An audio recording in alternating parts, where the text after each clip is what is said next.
I'm in Albert Lea, Minnesota, which is 10 miles north of the Iowa border. It is known as the land between the lakes and the recreational capital of southern Minnesota. It's a straight shot about 90 miles south on I-35. If you take 35W or 35E south, you'll hit it. It's hard to miss the signs. It's your last stop before you hit the Hawkeye State. The south and western parts of Minnesota are part of the Great Plains. This region is very flat with fertile farmland that's been settled by people of German and Scandinavian descent for the last 150 years or so. Before that, the Dakota tribes roamed here. Out here, everything seems to be put on a grid, divided only by rivers. Minnesota may be the land of 10,000 lakes, but out here they seem to be fewer and farther apart. Minnesota's North Woods is the Canadian Shield coniferous forest with a belt of deciduous forest holding steady around it. Much of the metro area is deciduous, where you'll see a lot of the leaves change in the fall. The south and western regions are prairie grasslands, much of which has been converted into farmland. A lot of Minnesota's agricultural power comes from this region. And I won't lie to you, crossing over this region is pretty dull on the eyes, but there's plenty to do, hence the reason for these videos.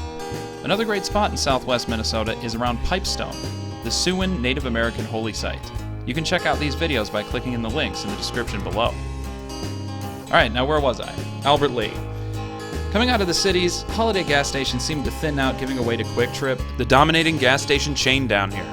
Quick Trip is headquartered in Tulsa, Oklahoma, and has really started to take over the heartland of the country. Hy-Vee also has a huge presence when you move farther south, and they're headquartered out in West Des Moines, Iowa.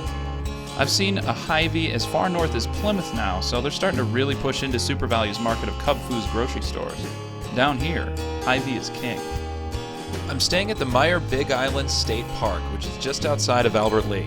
It was started by a World War II veteran and amateur archaeologist named Owen Johnson, who was born here in Albert Lea.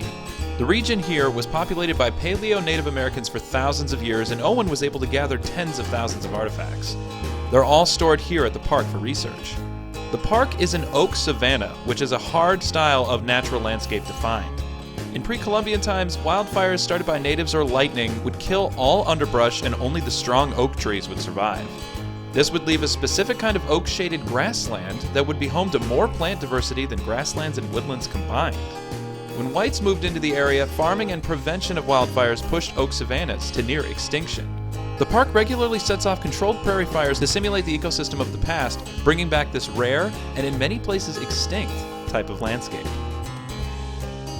Albert Lea is named after a topographer who mapped the region when he'd marched through with the US Army in 1835, over 20 years before Minnesota became a state.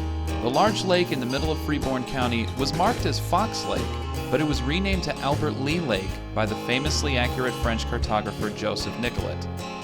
He was known for creating the most detailed maps of the upper Mississippi region, and it's possible Nicolet based a lot of his cartography off of Lee's work.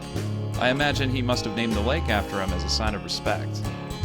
A settlement northwest of the lake would become known as Albert Lea, and voila, you have the town's origin.